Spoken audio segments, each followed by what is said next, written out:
This is the Farm Monitor. For over 50 years, your source for agribusiness news and features from around the Southeast and across the country, focusing on one of the nation's top industries, agriculture. The Farm Monitor is produced by one of the largest general farm organizations, the Georgia Farm Bureau.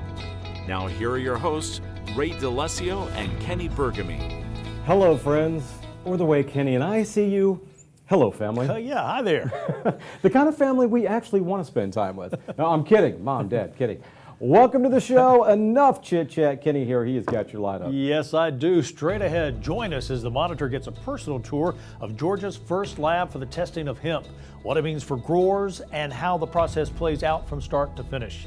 Also on the program, after years of fighting for Georgia's farmers on Capitol Hill, Congressman Sanford Bishop is honored with a prestigious award. Plus, well, everybody, Ranger Nick coming up a little bit later. Hunting season's going to be here before we know it, and we're talking ATV safety, and I'm hanging out with an extension agent and his daughter who are going to tell us about some do's and don'ts before you hop on one of these guys. That and a whole lot more starts right now on the Farm Monitor. One of the newest and most talked about crops around the ag community is hemp. And now, just months after it was approved to be grown here in Georgia, the state has welcomed its first testing lab. Damon Jones takes a look at the process and what it means for farmers. After much discussion and debate, the Georgia Hemp Farming Act was passed back in May, allowing farmers to legally grow and sell hemp around the state. However, part of that legislation requires having an independent testing lab confirm that all regulations are being met. And thanks to Sarah Johnson and her new company, farmers won't even have to go out of state to get that done. SJ Labs and Analytics is the first hemp testing lab in the state of Georgia.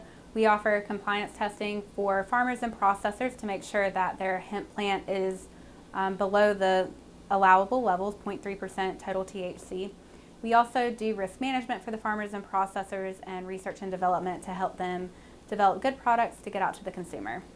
Once the product is brought in, it's labeled and run through a series of tests that not only detect the THC levels, but also other residuals that could be harmful to the consumer.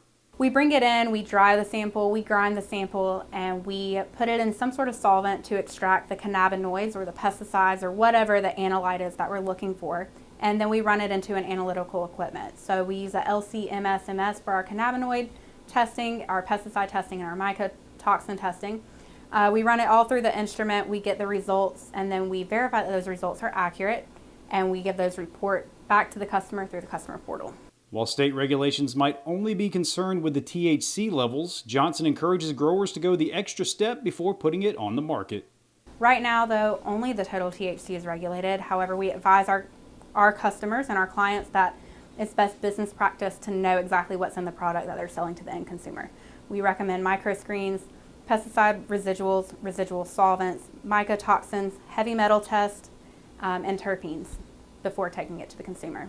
This facility serves as more than just a testing lab, as its research and development can be a real asset to farmers interested in trying something new. This is their first year, so there's a lot of questions about how is this crop going to work in the Georgia soil and the Georgia heat under these different variables and stress factors. So we're here to be a resource to the farmers and a resource to the processors as everybody gets on their feet and figures out the industry. Just like every other industry, hemp has also seen the effects of this ongoing pandemic. So far, there are around 80 registered farmers. The last time I checked, there are, I believe, 8 or 9 processors. COVID really threw a curveball in the hemp industry, and it made a lot of farmers do a double take and really decide whether or not this was the year they were going to take the risk into adopting a new crop. However, it's a risk many farmers are taking despite the lack of testing facilities around the area.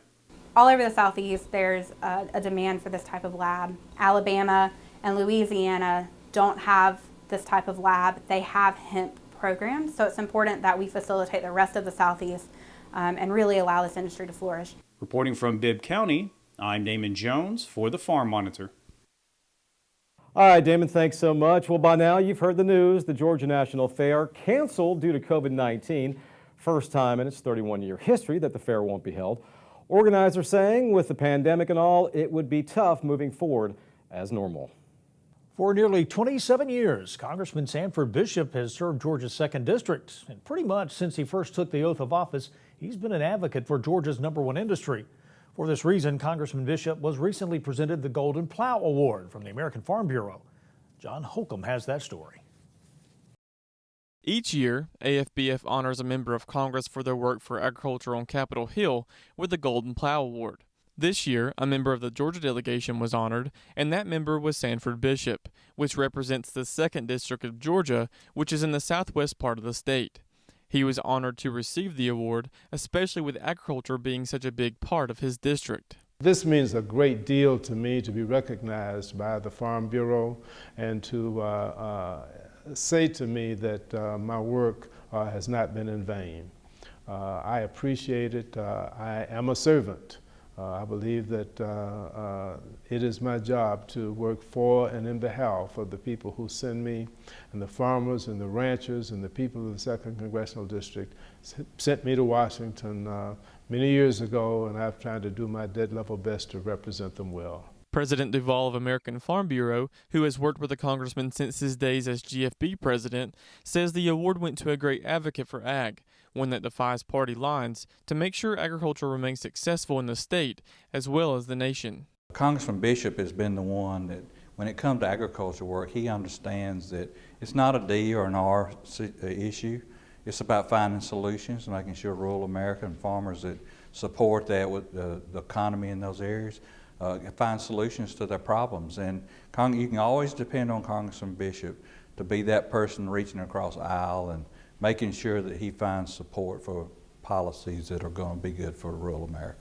One of the most recent across the aisle moments was after Hurricane Michael, in which Congressman Bishop worked alongside other members of the Georgia delegation to help get disaster funding, which, according to GFP President Gerald Long, was crucial to the survival of the southwest Georgia area and ag success after such devastating losses. We worked with the Secretary of Agriculture, with our Commissioner of Agriculture here in the state of Georgia, and all of the producers and the people that were impacted, and we continued to push and continued to push. And finally, when the disaster bill was able to come forth, which was some $19 billion, we were able to get $3 billion set aside for agriculture. And I think that that was much needed. It was long overdue, but I think that it helped to save our capacity to continue producing the highest quality, the safest, the most abundant, most economical food and fiber anywhere in the industrialized world.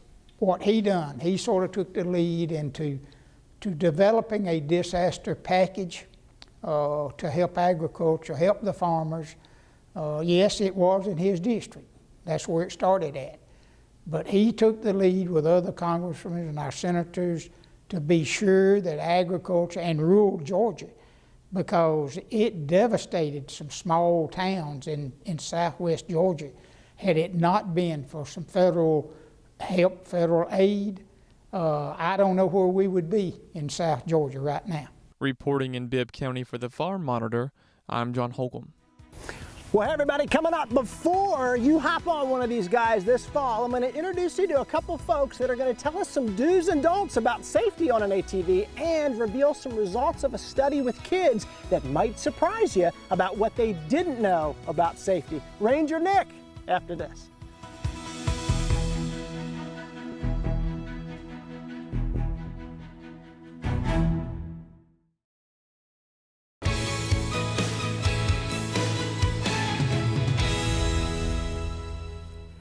Well, he's no Evel Knievel, but Ranger Nick does like a good adventure now and then, even if it does involve a motorcycle-type vehicle.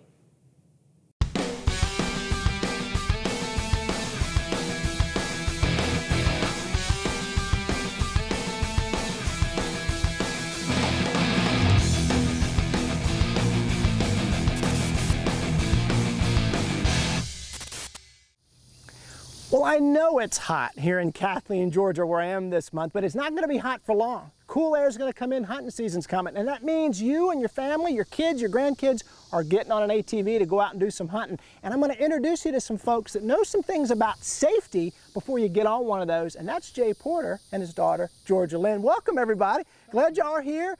Jay had to put up with me as an advisor at the University of Georgia, so I'm glad he still talks to me. Thanks, Jay.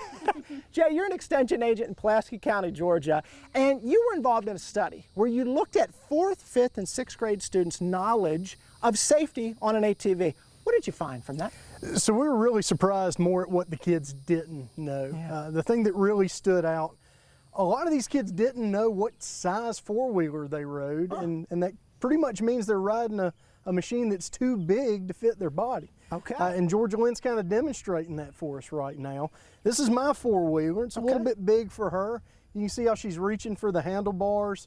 Her feet reach the pegs, but she's going to have a hard time manipulating the controls. Sure. She's got smaller feet. She's kind of leaning forward, really stretching out. She looks comfortable, but this is just too big of a machine for her to handle safely. And I can envision, Georgia, and I can envision you trying to steer this. I can envision you trying to work the pedals. And I can also envision, I know how it is, you might not want to say to someone with your family or friends, I feel uncomfortable on this, or where's the brake, where's the cutoff? It's just embarrassing sometimes, but we need to ask about that if we don't know. Absolutely. And I'm just seeing this posture here, like you're saying, leaning forward. And Jay, as you and I both know, oftentimes there's 3 or 4 more kids on the back riding along, which of course isn't safe at all. Jay, I want to talk about a pre-trip kind of a issue that we could look at next and talk about the things that we need to look for from a safety standpoint before we put a young person on. I want to take the viewers there, so let's go there next. Okay, so we've moved Georgia Lynn to a smaller machine. I think obviously her posture looks better. Back is straight, there's a 90-degree angle at her leg. Georgia Lynn, do you feel better on this? Yeah, look at that, perfect. Feels better, you can reach the controls. Now I want to talk to Dad. Jay, before we get Georgia Lynn off and riding on this, walk us through what do we need to look for, what do we need to check? So, you know, first things is we're getting into fall. Weather's going to get a little cooler, deer season's coming, we're going to be riding ATVs a little more. Yep. If it's been sitting up for a month or two, you kind of want to just go through a checklist. Make sure that the tires are aired up. That gives you better control of the four-wheeler. You don't want to have a flat tire. Right. You want to check your gas. You want to make sure that you're not running old gas. You want to look for fuel leaks. If your four-wheeler's been sitting for a couple of months, you might have a fuel leak that you need to address before you ride. That's definitely unsafe if you're riding with a fuel leak. Absolutely. You want to be familiar with the controls. The cutoff switch on this four-wheeler, you've got both a key switch on your right and a cutoff over here. Okay, on your all right. Is it usually on the left? Yes. Red, okay. Yes. Cutoff. How about, what should I be wearing? I mean, do I need to have any particular attire on here? As I model that? You know, typically, we want to wear boots and long pants to protect our legs and our ankles. Okay. The most important thing we can do every single time is to wear a helmet. Okay. Hands down. There's great research out there that suggests wearing a helmet every time you ride an ATV will cut down on 75% of ATV-related accidents. Beautiful. So we always want to wear a helmet. Eye protection is really important. Goggles? Goggles, Okay. good sunglasses, something along those lines. Okay. All right. Looks good. We can pull those down. We'll get those. There you go. There you go. A good pair of gloves. Keep your hands. Your hands are up here on the handlebars. They're kind of exposed. A With your good pair of knuckles. riding gloves. Protect your knuckles and protect your hands. Also, it's hot out here and we're sweaty. That's going to give her better grip on the handlebars so she doesn't lose control. Outstanding point right there. It's safety, and it's not embarrassing to ask for these things if you need it before you ride. And if you can get butterflies on your helmet, even better. Jay, let's talk next about applying this stuff to me. Put me to the test. Let's go there next, see what I know or don't know before I get on one of these. So let's check it out. Now, Jay, just for today, I'm riding around our house here.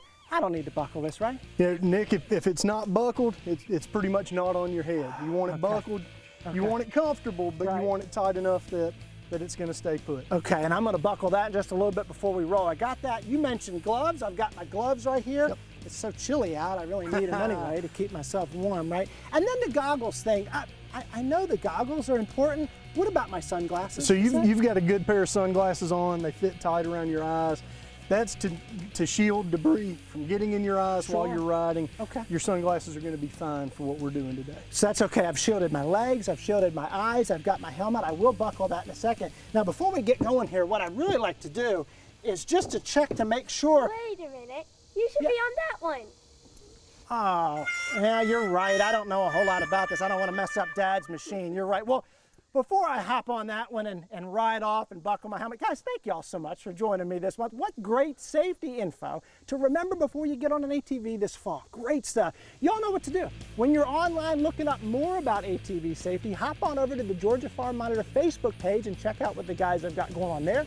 Check out the Ranger Nick Facebook page and see what I've got going on. And until next time, as we always say, for the Farm Monitor, I'm Ranger Nick, reminding you that enthusiasm is contagious, even in the heat.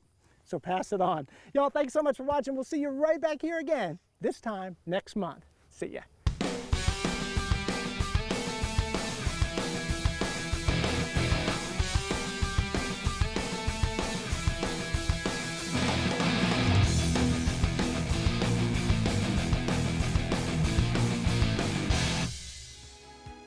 Up next, believing it was her calling, this Sumter County veterinarian took a leap of faith and is now officially on call.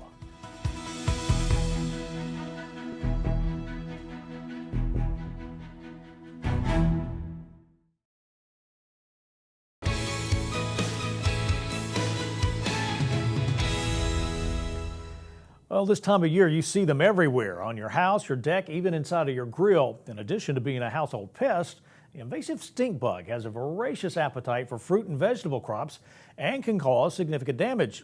Fortunately, a team of USDA scientists are looking into ways to make them disappear once and for all. The brown marmorated stink bug is an invasive species. It's native to Asia. And it's a problem because not only do the adults cause damage in crops, but also the nymphs. It feeds on over 170 host plants, tree fruit, small fruit, ornamentals, vegetables, as well as row crops like soybean and corn. My name is Tracy Lesky. I'm with the USDA Agricultural Research Service in Kearneysville, West Virginia. On the surface, you can see these indented depressions. This is areas where the bug has fed. And so if we slice it open, it damages the fruit, it downgrades the fruit. Led by our chemist, Ashot Krimian, he was able to identify the pheromone produced by male brown marmorated stink bugs and synthesize those so we could start developing monitoring tools. We put those compounds out in the field, and for the first time we saw attraction. We put up different types of traps and lures, monitoring them weekly and counting the number of stink bugs that showed up on these traps. Okay, 37 males. Because we need to know their relative numbers in the field so that growers can make good management decisions. Following the discovery of the brown marmorated stink bug pheromone, we also discovered that another compound produced by an Asian stink bug species actually served as a synergist for the brown marmorated stink bug pheromone. This created an even more powerful lure. One of the things that we've explored with these pheromonal stimuli is long-lasting insecticide-treated net. So we can put those nets next to those baited trees and use that as an attract and kill site. Ultimately, the long-term solution for brown marmorated stink bug is something that can operate across the landscape to reduce its populations in that wild host habitat. And so the members of the USDA team identified the first adventive parasitoid that actually lays its eggs in the eggs of brown marmorated stink bug. Kim Holmer leads that work, and this particular species, Trisulcus japonicus, which is commonly referred to as the samurai wasp, is a potential biological control agent. Here in West Virginia, we will be generating egg masses for the wasps and also maintaining the brown marmorated stink bugs for specific experiments. We're hopeful that we can help manage brown marmorated stink bug and reduce insecticide inputs into the environment.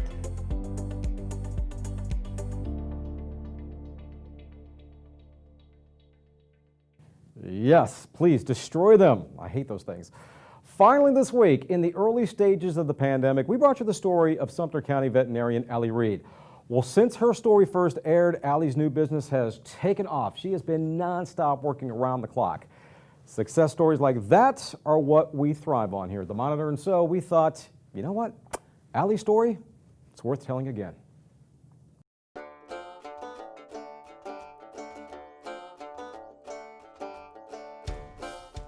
Say hello to Allie and her trusty quarter horse whiskey.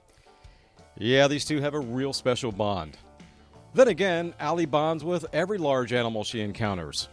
It's a gift, and one she's had for as long as she can remember. And that gift is a big reason why Allie dedicated 8 years of her life to UGA and the College of Veterinary Medicine.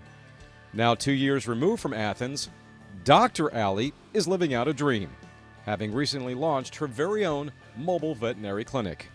I absolutely have loved animals, the generic, love animals type deal. But then, growing up on a farm and seeing my granddaddy and each of my granddaddies, raising beef cattle and, producing hogs, my love for agriculture just always played a part from a young age. So as you can see, Allie's ag roots run deep.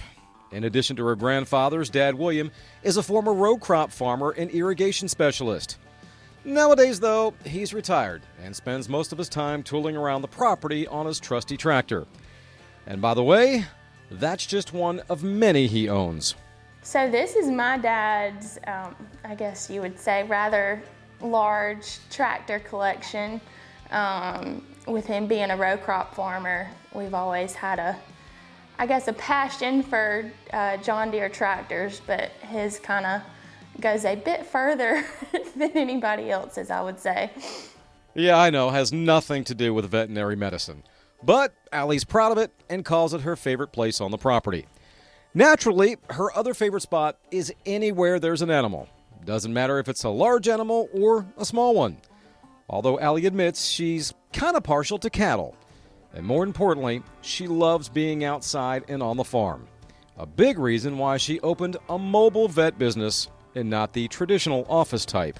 So one, I do not like to be cooped up inside all day long. I do not want to sit in a clinic behind a desk or, in an exam room. That's just not.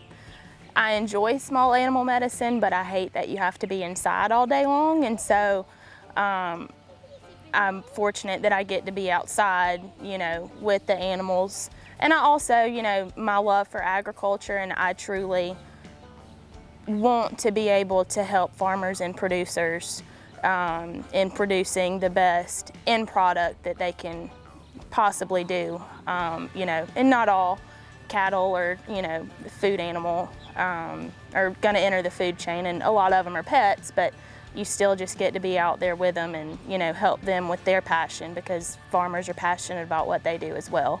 And so it's kind of a team effort and, getting to that end product should it enter the food chain. I guess in a perfect world, this business would take off to the point where I wouldn't really need to supplement my income with small animal clinical work, even though I do enjoy it. So my goal, I guess, in the next year is to prove to myself and make it happen, or see if it's going to happen, where I could be a full-time large animal veterinarian and not need, to spend days in the small animal clinic to supplement my income.